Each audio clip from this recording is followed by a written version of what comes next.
You haven't taken action, not costing, not waiting for permission, and beneath all of it, a clock you don't remember setting keeps telling you are behind.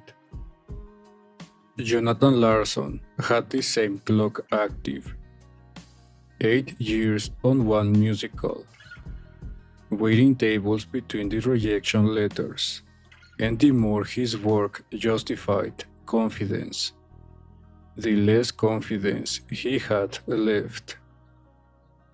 The evidence kept saying one thing. The sentence being handed down kept saying another. For years. He wasn't lazy. He wasn't deluded. Something kept ruling against him anyway, and it cost him the people who stood beside him while he made it. So, what was actually issuing it? That has an answer. And once you've seen it, you can do the thing you never did. Walk your own deadline back to where it came from. And if it can't answer, set one that can.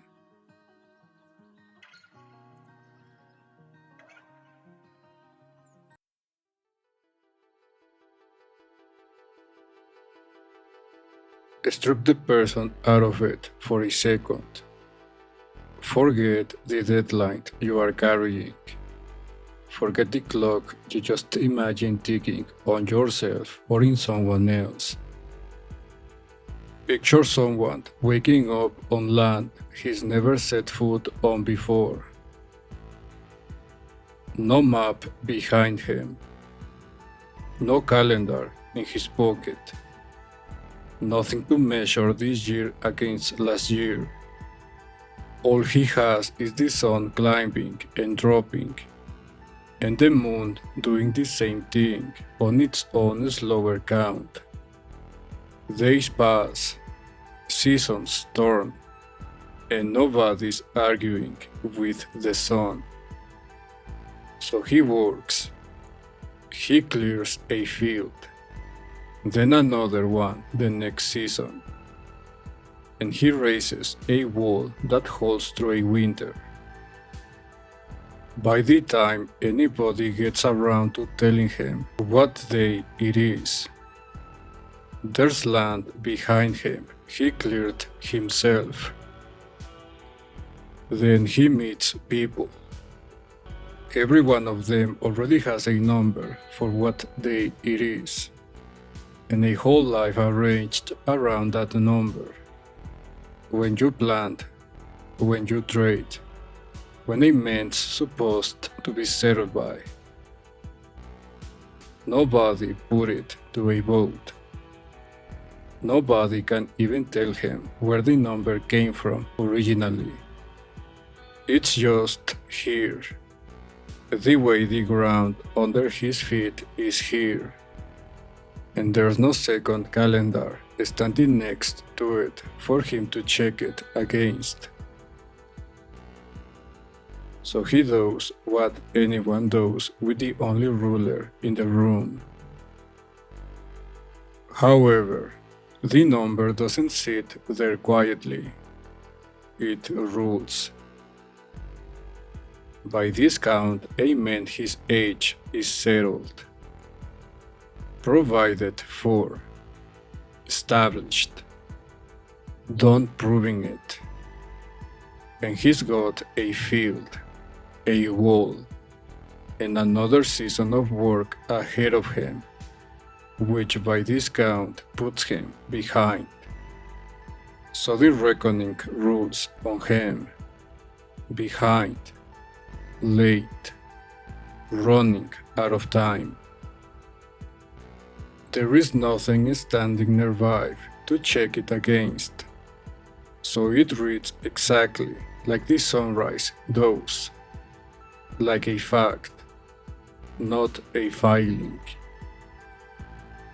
The sun never told him he was late. The moon never issued a verdict. Neither of them has ever had an opinion about his wall. The number did all of it, set the date, handed down the sentence, stapled the due date onto him. A deadline like that gets installed, never derived. And once it's running, it keeps issuing on time and behind verdicts on you long after you've changed everything about how you actually live. So I need you to ask one question. Is there a goal in your life right now wearing a deadline you never once sat down and calculated? One you go on obeying like it's simply how reality works. Don't forget that number, the one you never calculated. Somewhere ahead, someone's evidence and someone's verdict are going to stop agreeing with each other. Keep your eye on what's still doing the ruling after they split.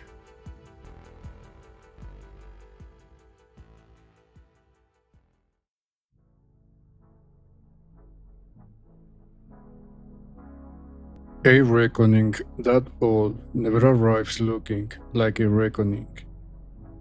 It arrives as furniture.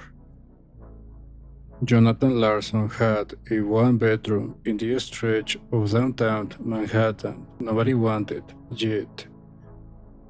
Two keyboards, a cat, a computer. 8 years of work on one original rock musical. Written and rewritten and rewritten again. Rejection letters from every producer, every theater company, every label, and every studio he could find an address for. A shift behind a dinner counter that paid for all of it. And in 8 days, he'd be 30. No one in that apartment ever sat him down and explained what 30 meant. The people who set that date were strangers, and a few of them were dead. And every one of them got there before he was born. The number already standing in the room when he walked into it. The way it was already standing on the land, with nobody left alive who could say where it started. He opens by taking stock, and it sounds like a man being straight about his circumstances. Two keyboards, a Macintosh computer, a cat on the sofa. He's counting what he owns, and none of it is a complaint. He says it the way a man says it when he knows exactly where he lives and isn't asking anyone to feel anything about it. Then the list keeps going, and it stops being about him. An impressive collection of compact discs, cassettes, and records of other people's music. Bookshelves sagging under the weight of plays and novels he didn't write. Every object is still his, bought with his money, carried up his stairs, put on his walls by his own hands. None of them made by him. And then he tells us what the shelf is about. Older than Stephen Sondheim when he had his first Broadway show. And the West Side Story record is right there in the apartment.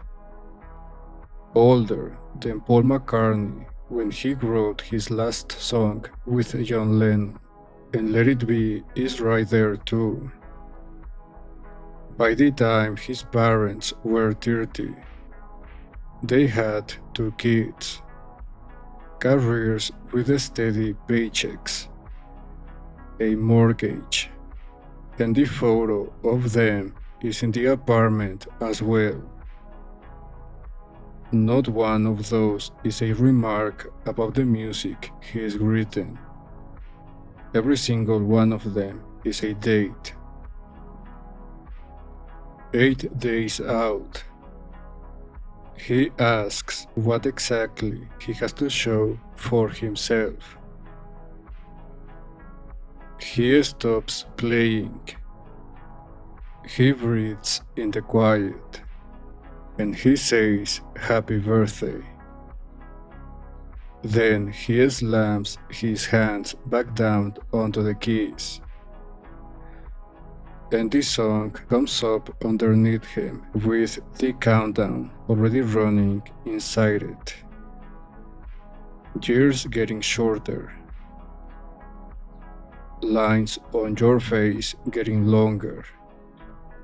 Treading water while the riptide gets stronger. Friends getting fatter. Hair getting thinner. A cleanup batter on a team that isn't winning.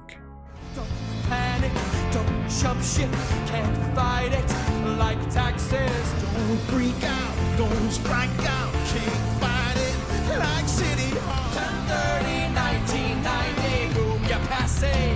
What can you do? He's 29 years old.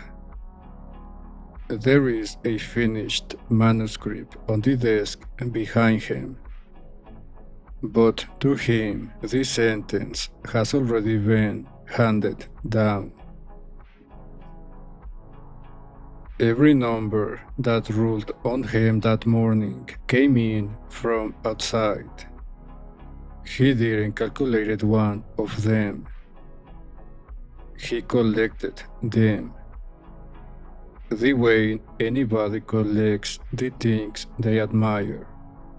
And then he let them do the sentencing. Twice in that song, he reaches for something to say the count cannot be argued with. And both times he reaches for the same kind of thing we heard in the song. Can't fight it, like taxes. Can't fight it, like City Hall. And he's right, you cannot. Taxes were written down by people.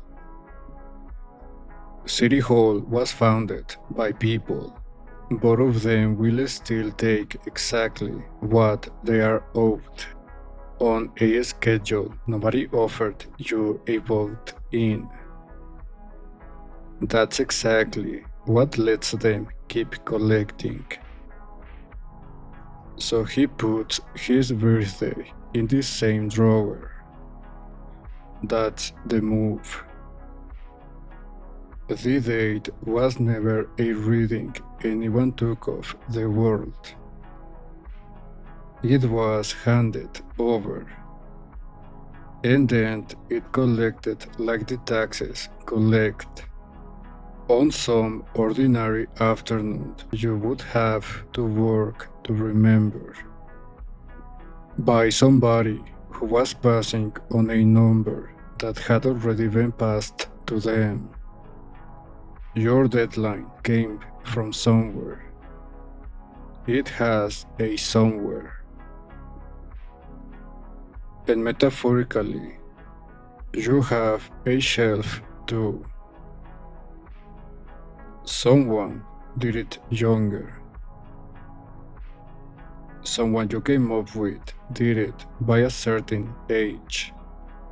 or a founder you follow did it in 18 months, or your parents had the house and the kids by an age you can say out loud right now without checking.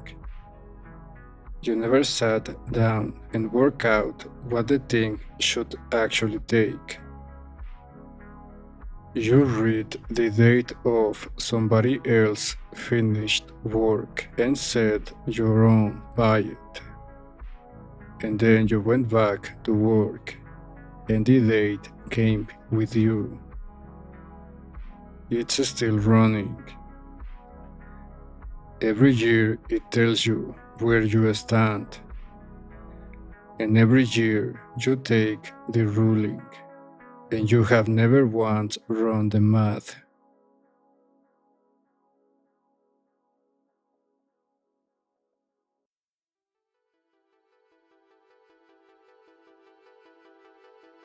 The easy view on that apartment is that he picked a bad number. 30 is arbitrary and everyone knows it.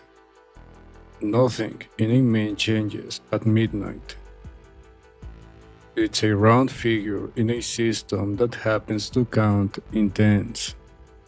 And a man with real talent and real work behind him let a round figure sentence him. That view is reasonable. It's the one most people take. And it's popular because it comes with a fix already attached. Pick a better number. So let's give him 1. Let's make John 22. He'd feel it lift. Years back on the counter. Room to breathe. The whole thing survivable again. And it will hold right up until he found the one who did it at 19. Because that one exists. And it's easy to find. Moreover, there's another at 16 standing behind him. And there is always someone who got there younger than whatever number a man happens to be standing on. Swap the date and the thing that ruled on him is still there, waiting, ready to rule on the new one by launch. So the number was never doing the work. Something underneath it was. This is Axiom 14, the Epoch. You're running an inherited clock, not a date, a whole system. What counts as on time? What counts as proof you are moving? And when you have run out? And you never built any of it. Go back to the count on that land for a second. It never restricted itself to what day it is. It said when you planned. It said what a season of work is worth. It said when a man's supposed to be settled by. Yours runs the same tree. How fast you expect it to move decides what you will go hunting for as proof it's moving. What you'll take as proof decides where the line lands between a still building and already failed. And where that line lands decides whether you're still standing there on the day the work will have paid. Set the pace short enough, and you'll hunt for proof on a schedule nothing structural could ever satisfy. And you'll find nothing. And you'll read the nothing as a verdict. And you'll quit. right on time, right on schedule. By a schedule you never growed. John pulled his benchmarks off a shelf. You pulled yours off a feed, of a group chat, of a family that had the house and the kids by an age you can still say out loud. The furniture is different. The instrument is identical. He never sat down and calculated 30. And you have never once sat down and calculated your by when either. It arrived. You started obeying it. Nobody presented it as a proposal, because a proposal is a thing you can decline. And his conditions were real, all of them. 8 years of rejection letters is an actual stack of paper. The dinner job was an actual job. What the inherited clock did was take that stack of paper and convert it into a sentence. There are two cliché responses to this, and they can't stand each other. One says, beat the clock. Get up earlier. Want it more. Compress the timeline. Make the date. The other says, trust the timing. Everything arrives when it's meant to. The pressure is a problem. Let it come. They present as opposites, and they are the same move. Hustled accepts the verdict and sprints to satisfy it. Patience accepts the verdict and waits for it to soften. Both of them are arguing about the score. Neither one has ever asked what gives the ruler its standing to rule. An standing can be checked. A ruling with a source can be walked back to it, which will make this the first deadline you ever got a real say in. Somewhere in front of us, the clock John assembled out of other people's dates gets set down next to a clock nobody manufactured, one that's been running the whole time, whether or not anybody agreed to it. So what happens to the manufactured one when the real thing is standing right next to it?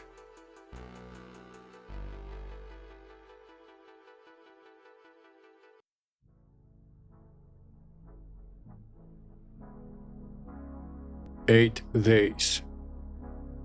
That's what the apartment left him with. And watch what he spends them on. 6 of them go by rehearsals. A song that won't come. The ordinary business of life arranged around a ticking clock. Not once in 6 days does he ask the number where it came from. It never occurs to him that a number is the kind of thing that could have come from somewhere. Then the count is at 2. Go back to the land. 2 things there could tell a man where he stood. The sun and the moon. Which ran whether or not he ever looked up. And the number, which ran on nothing but people agreeing to it, and which is the one that told him he was late. He never checked which of the 2 he was obeying. Nothing was standing next to it to check against. We are in Michael's office. Michael is the oldest friend he has. They shared an apartment. They went out for the same parts. And then Michael stopped going out for parts and took the job with his salary and the office with his name on the door. John starts talking about time. He says he cannot keep wasting it. He says he turns 30 in 2 days. And Michael says, I can't keep wasting my time, Mike. I turned 30 in 2 days. And? one word. It's the first time anybody in John's life has asked that number to justify itself. And John has the answer ready. Because he's had it ready for years. And Stephen Sondheim was 27 when he had his first show on Broadway. This shelf came with him. It's like he is literally carrying it on his back. It doesn't matter where he says it or to whom he says it. It's the same date read off somebody else's finished work. Michael tells him he's not Stephen, and he's going to have to wait a little longer. John says he can't keep waiting. This is his life. Michael says he understands. But John keeps going. I'm not waiting anymore. I can't keep waiting. This is my life. I understand. No, you don't understand. I'm running out of time. Michael, without raising his voice, says, Time. You are not running out of time. You don't know anything about it. I'm HIV positive. This silence goes on a long time. John asks how long. A few days. Michael says he might get lucky. People do. They live a year, longer even. And then, with something close to a smile. Anyway, I think I might know a thing or two about running out of time. The ticking comes back. John asks why he didn't tell him sooner. Michael doesn't answer. He just looks at him.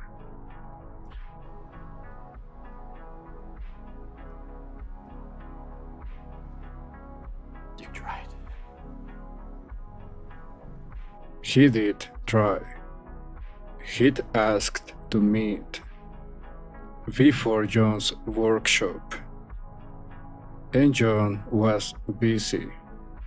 He had a song that wouldn't come and a date to beat. And there wasn't time for his oldest friend. Because there were never going to be time on a schedule set to run out of it in 2 days. The phone buzzes. Someone's returning a call. John wants to keep talking with Michael, but Michael says he cannot talk about it now. So Michael takes the call and John leaves. There were 2 clocks in that office. Both of them said running out of time. They came out of 2 mouths about 90 seconds apart. And they are not the same kind of object. Michael's has a source, and this source isn't a person. Nobody wrote it down. Nobody voted it in. Nobody handed it to him on an ordinary afternoon he'd have to work to remember. It's in his blood, and it will run whether he agrees with it, argues with it, ignores it, or never says the words out loud again. It's like the sun on the land. It doesn't need him, but Jones needs him.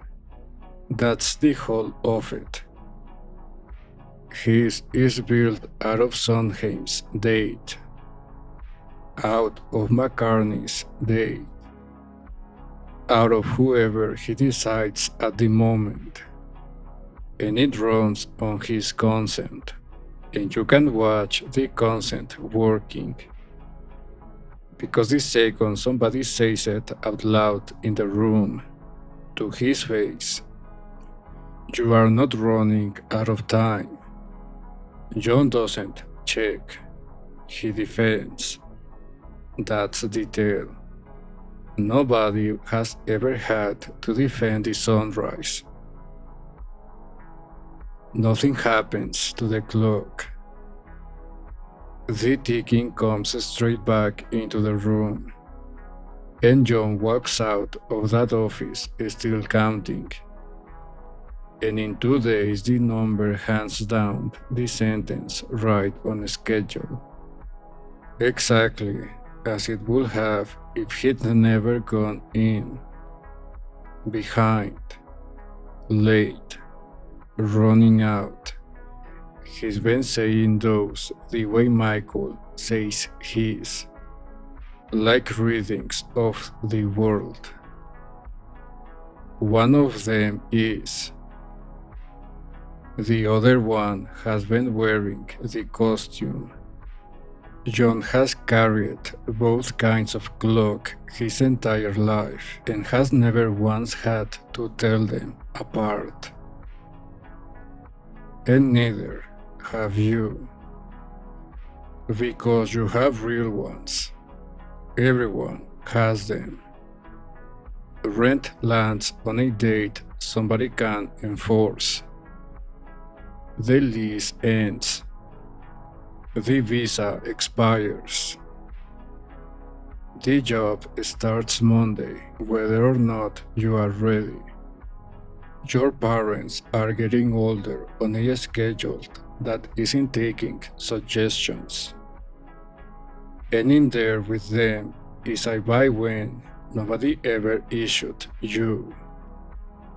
Married by. Out of the job by. Something to show for it by. It came off a shelf, and you put it in the drawer with the lease. And it has been sitting in there for years in the same handwriting as the rest of them. In the same drawer, same folder. When one of them goes off at 2 in the morning, you cannot hear which kind it was. You've never gone through that drawer asking which of these came from somewhere and which one just showed up. You would have been able to tell them apart to do that. Right now, you can't.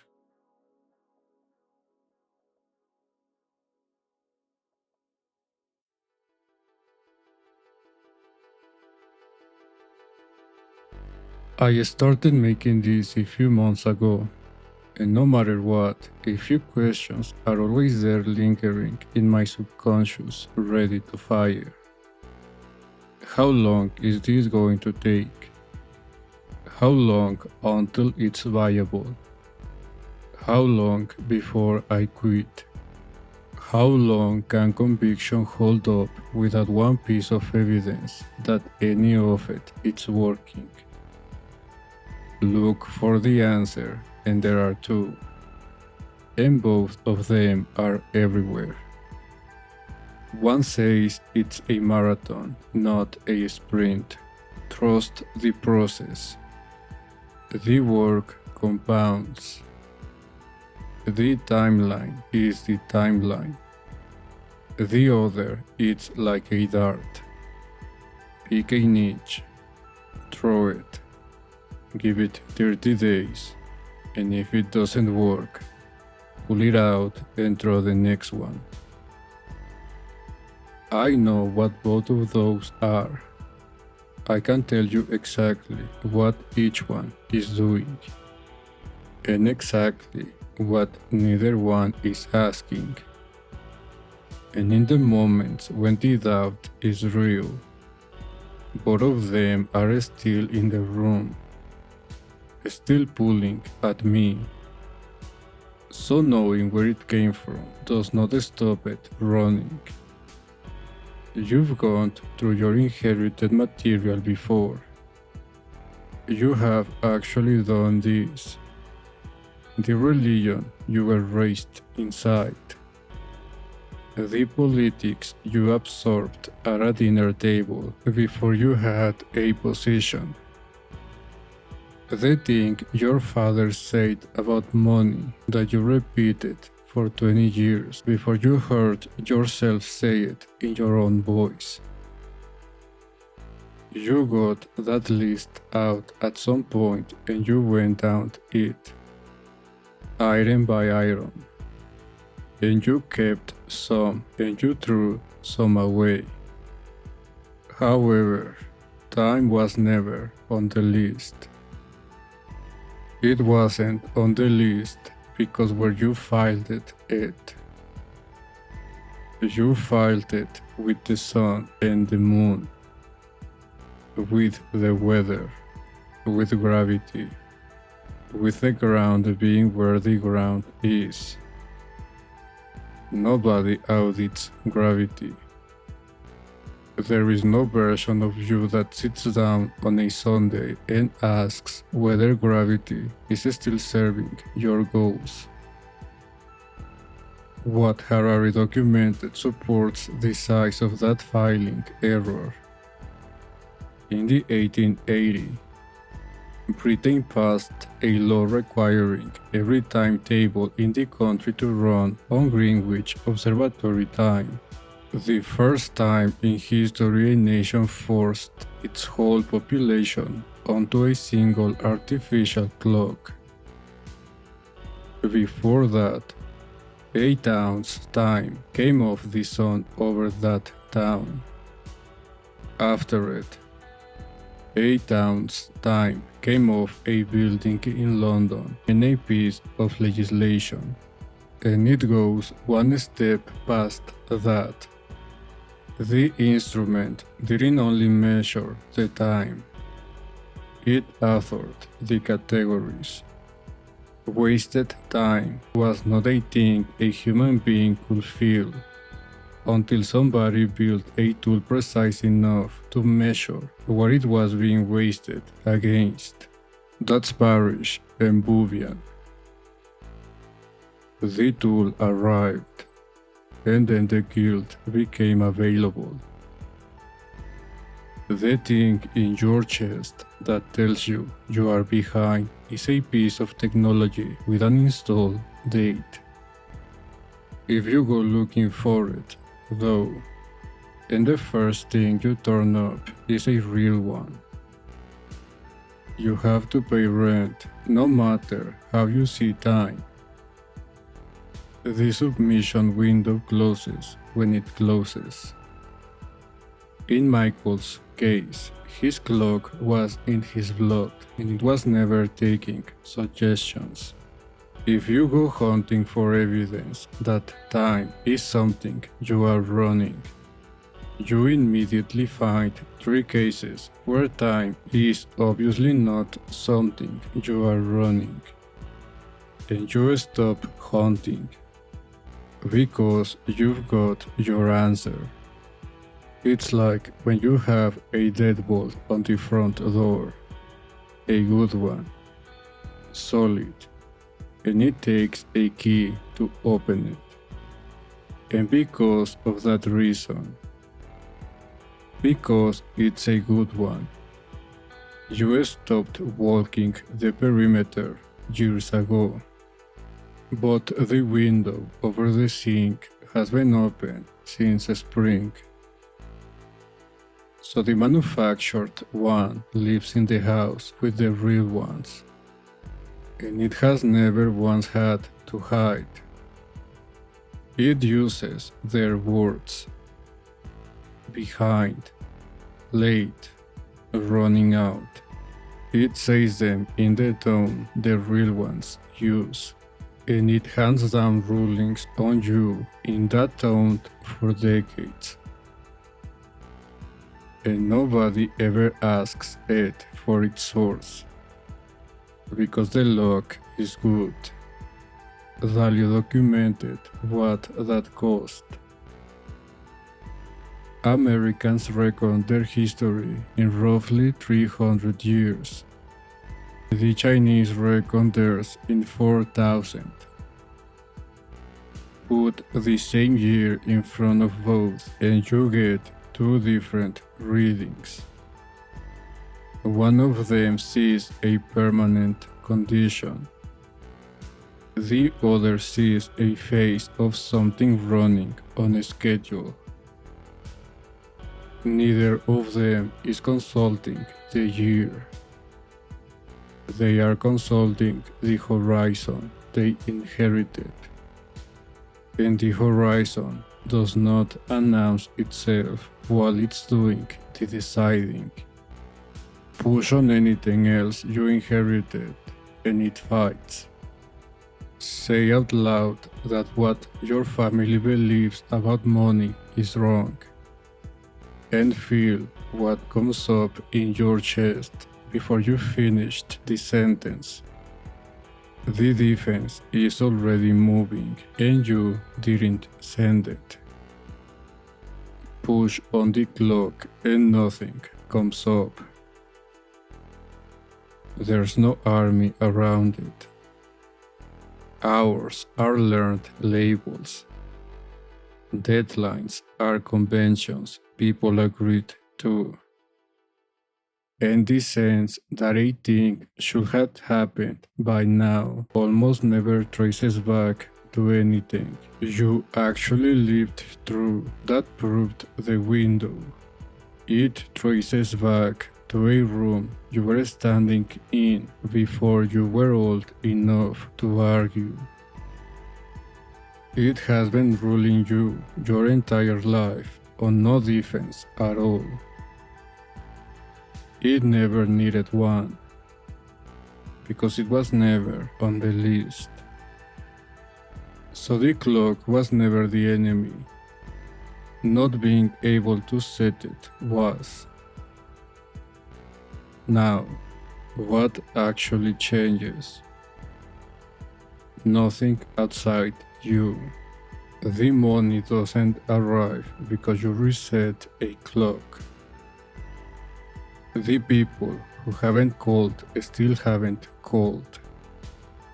The work takes exactly as long as the work was always going to take.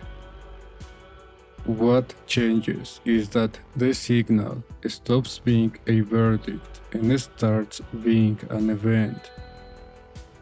There's a clock for long work, measured in years, where a bad quarter is a quarter and not evidence of anything.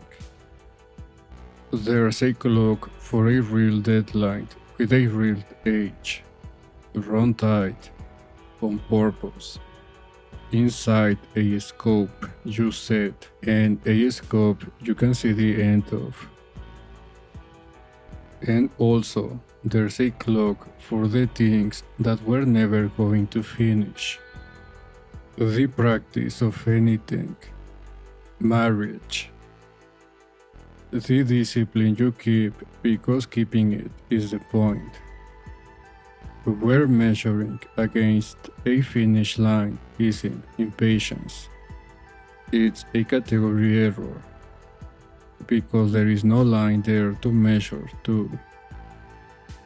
So this doesn't mean timelines don't matter. The 3 clocks are not the skill. The skill is catching one running.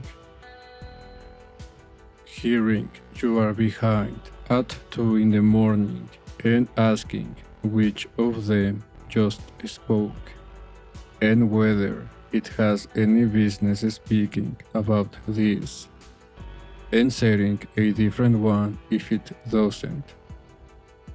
Somebody who has this doesn't feel the signal and push through it. They hear it, and they check the source. If the clock can be set, then every ruling it ever handed down came off an instrument nobody ever put you under any obligation to obey. John obeyed his all the way to the end of the count.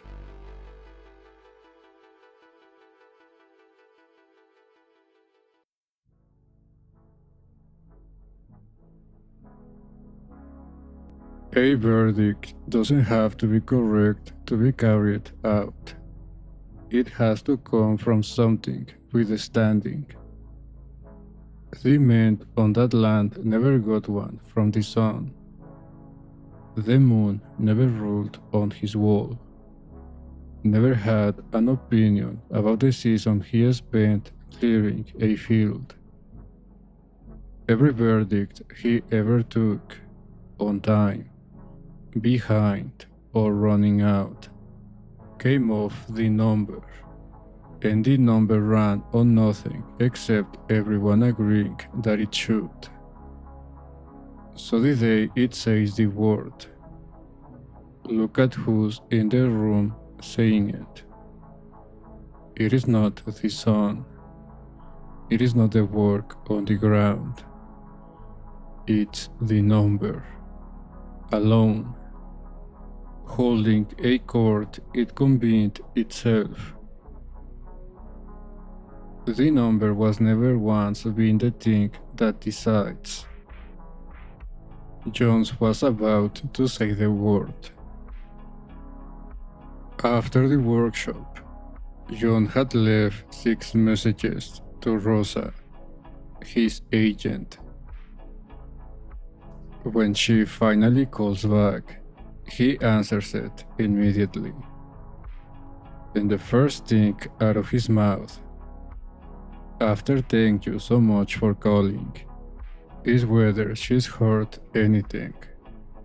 Not what they thought, not who called. Whether she's heard anything. She tells him nothing but raves. Her line has been ringing all afternoon.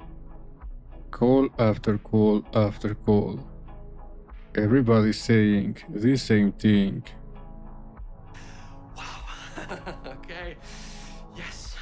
That's great news. Everyone is telling me the same thing. That Jonathan Larson.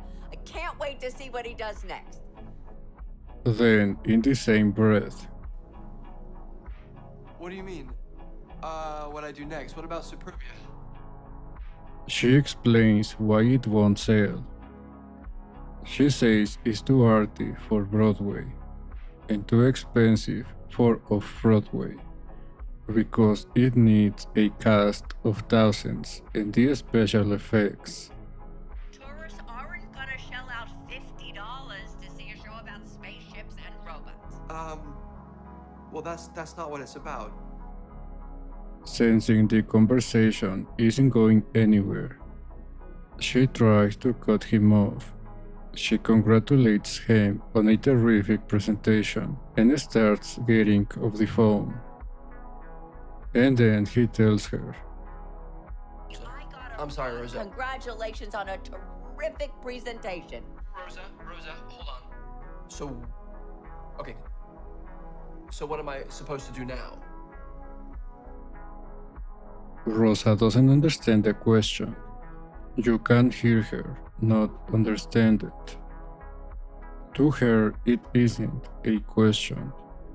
It's the job. You start writing the next one. And after you finish that one, you start on the next. And on and on. And that's what it is to be a writer, honey. his 30th birthday. The infamous number is out.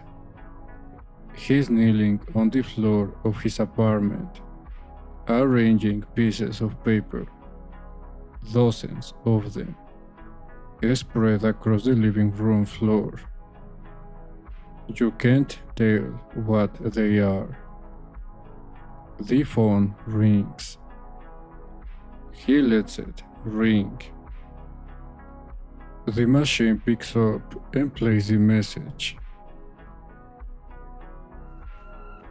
John, Steve Sondheim here. Rosa gave me this number. I hope it's okay to call you. I didn't get a chance to speak with you after the reading, but I just wanted to say it was really good. Congratulations. John freezes. The main thing, though, is that it's first-rate work and has a future. And so do you. I'll call you later with some thoughts if that's okay. Meanwhile, be proud.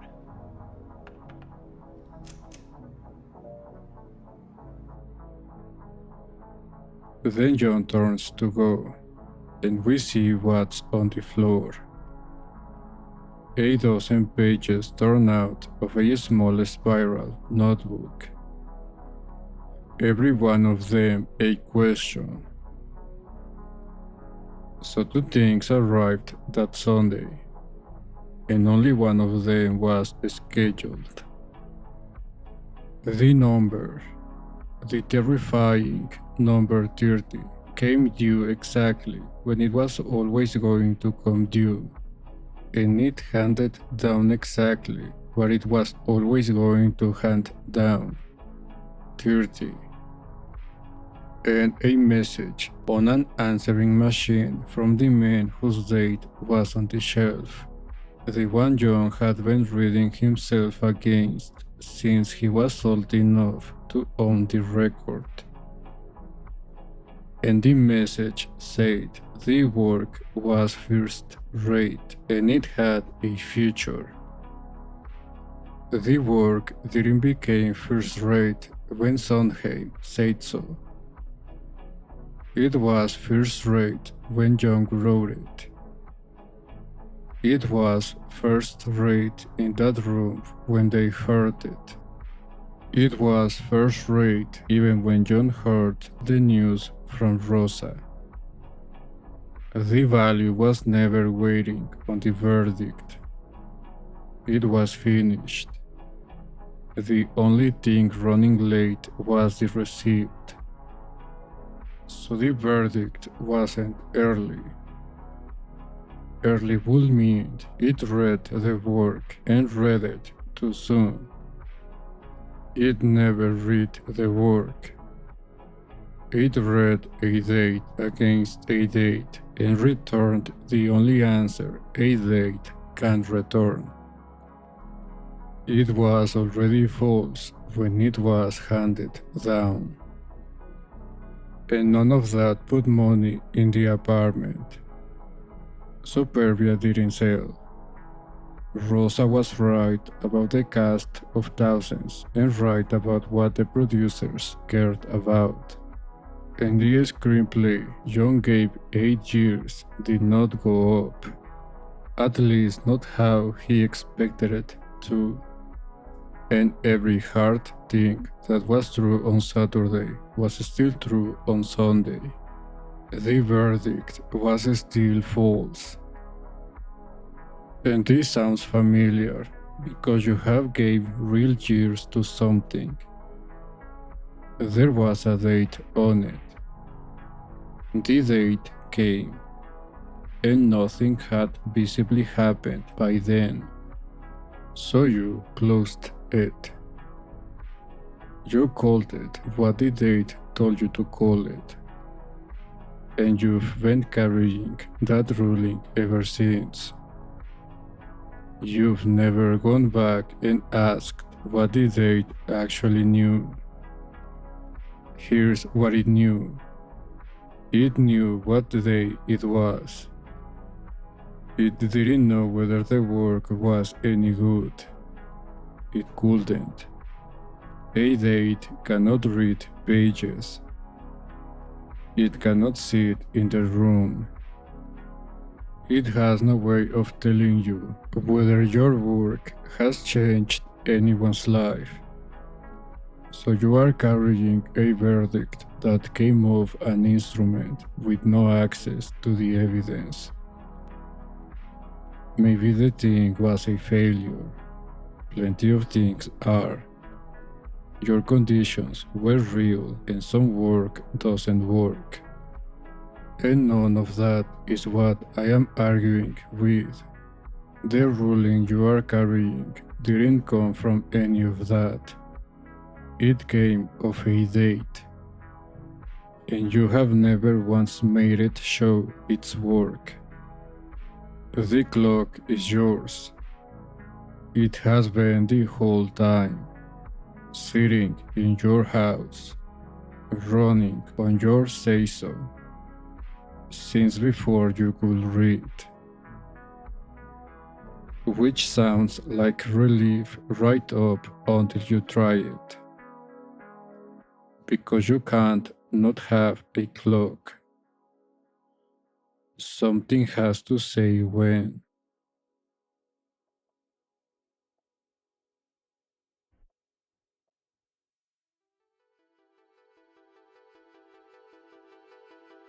Don't go looking for the number yet. That's where this comes apart, and it comes apart fast. You find out the clock was yours the whole time. And the first thing you try to do is to reach for a better date, which would put you exactly where John was in that apartment, with a different figure on it. The number was never what you took apart. What you took apart was the thing that had the standing to issue one. And when you go looking for what to do instead, what you get handed is a phrase. Set your own clock. Which sounds like a man announcing he is in turning 30 this year.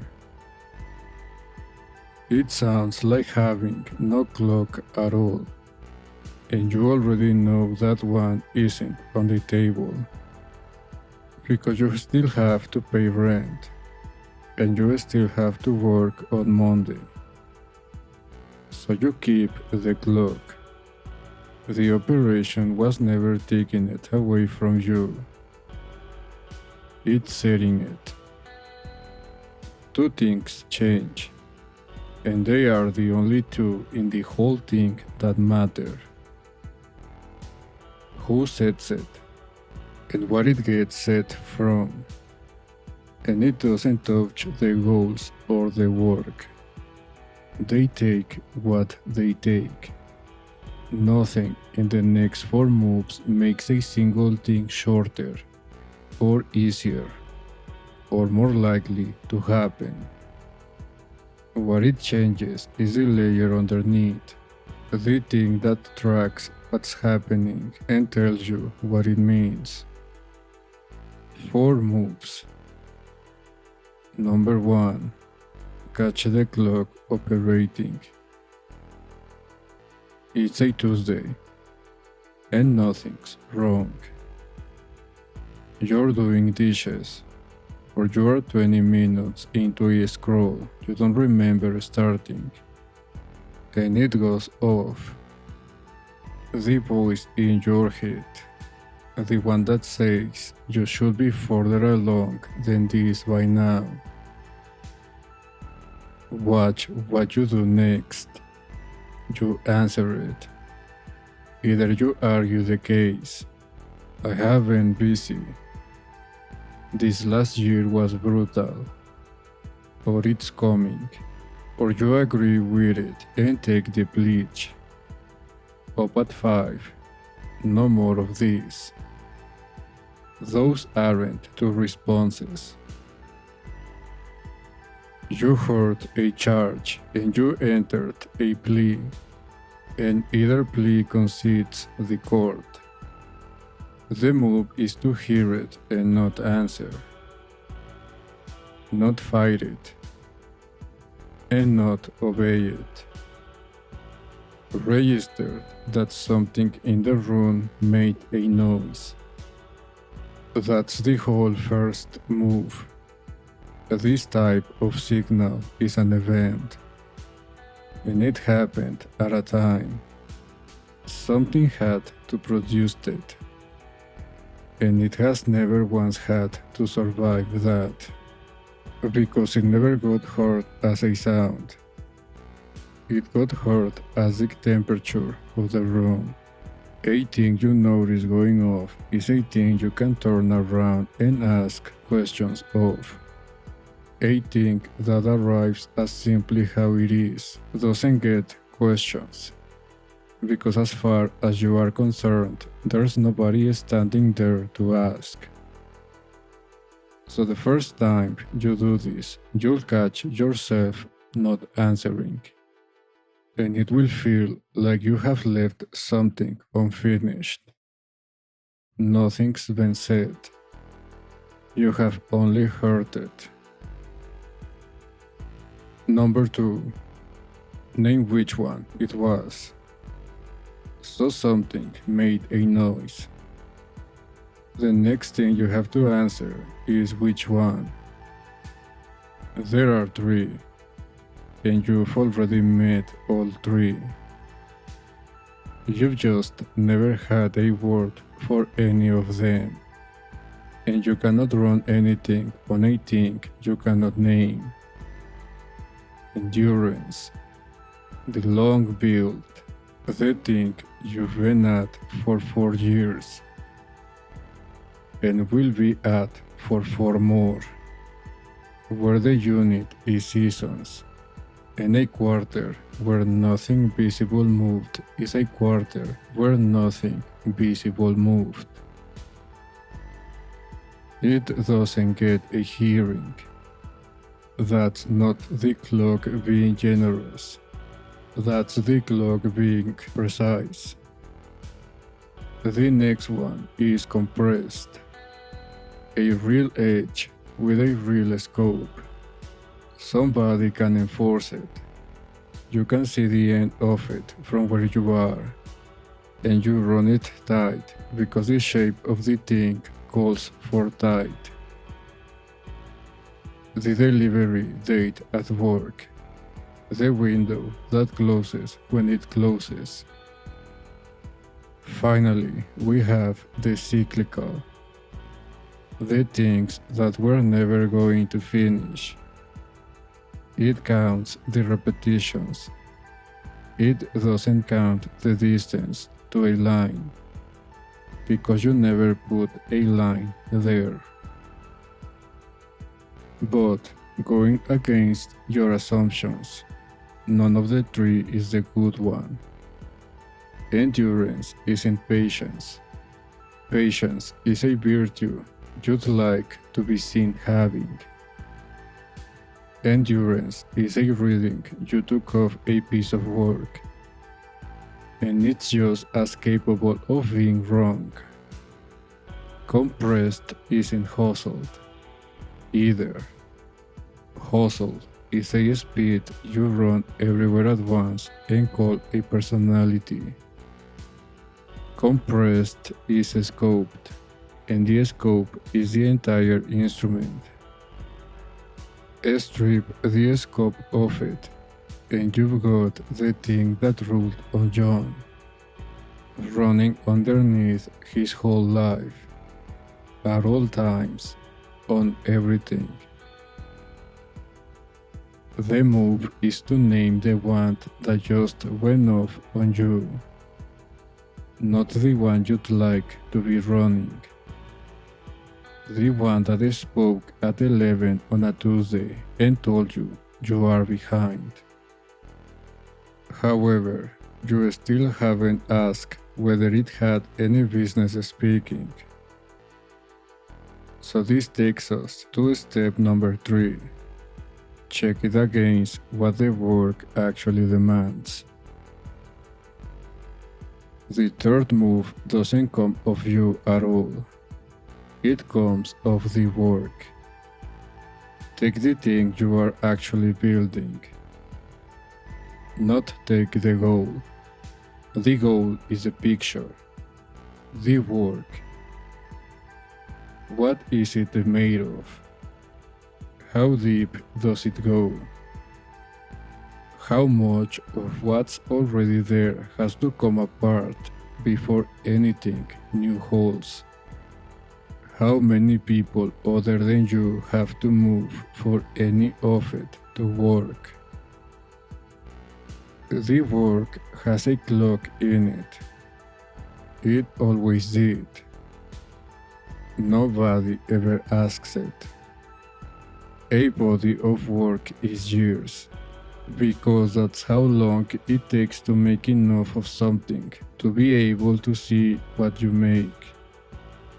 A career change is seasons, because somebody has to unlearn you and relearn you. A marriage isn't going anywhere because it isn't going. It's a thing you keep. So put them next to each other. The one running on you. The one the work is asking for. The error was never the clock. It's the gap. Run compressed on something that takes years and it fires behind long before there's anything to be behind on. So it wins. Run endurance on something that needs somebody to move this month and it's the same error standing on its head. It says the timeline is the timeline in a calm voice while the window closes. You have experienced this one when you can say both out loud. This is what's running. That is what the thing takes, and say whether they are the same. And now the final move. Confirm it or set a different one. Sometimes they are the same. The date is real, and the scope is also real. The compressed clock running on you is the one the work was asking for the whole time. And what comes back is correct. Nothing to set and ready to proceed. You looked at it and it held. That is not the diagnostic failing to find anything. It's just the tool working as intended. And when it doesn't hold, when what's running on you is not what the work is asking for, then you set a different one. And here is the whole of what setting is. The number doesn't come from you. You don't pick a kinder date. Pick a kinder date and you've moved nothing. The instrument still rules. It just rules gently now. And it will be back by lunch. And you don't get to pick a date because it's yours to pick either. Choosing it doesn't make it derived. A number you pulled out of the air is a number that came of nothing. You've only changed the address it came from. The number comes out of the reading. It's the answer to a question about the work. How deep, how dense, and how much has to come apart. And if you cannot walk it back to that reading, you didn't set it. You wrote a new one down. Try to go back to the land. Two things ran on that man, the sun and the moon, which never needed his agreement, and the number, which never earned it. Nobody ever offered him the tier one, and it was lying in the dirt the entire time he was working. A field takes what a field takes to clear. A wall holds through a winter, or it doesn't. And there is exactly one way to find that out, and it costs a winter. That's a count. It's readable. It's honest. It has an actual relationship to the ground under him. It's also the only count on that whole piece of land nobody handed to him. You have said it when somebody asks you where the date came from, and the answer you give is a description of the work. And then it goes off again. 6 months in, on a clock you derived yourself of an honest reading. The thing fires and you are back on the couch on a Tuesday hearing a sound. That's not the operation failing. That's the operation. You kept a clock. A clock says when. So you hear it, you name it. You check it against the work. And it comes back correct, or you set it again. There is no version of this where the signal stops. There's only the version where you know what made it. So you keep the clock. Something still says when. What changed is that the when comes off the work now, and you can say out loud where you got it. And the signal keeps going off, and it starts being worth something. A clock you derived still tells you you are behind sometimes, and when it does, it's telling you about the ground you are actually standing on. It's reporting on the field instead of on a figure somebody's grandfather agreed to. Behind stops being a sentence and starts being information. The number got the last word on John that Sunday. It did not get the last word.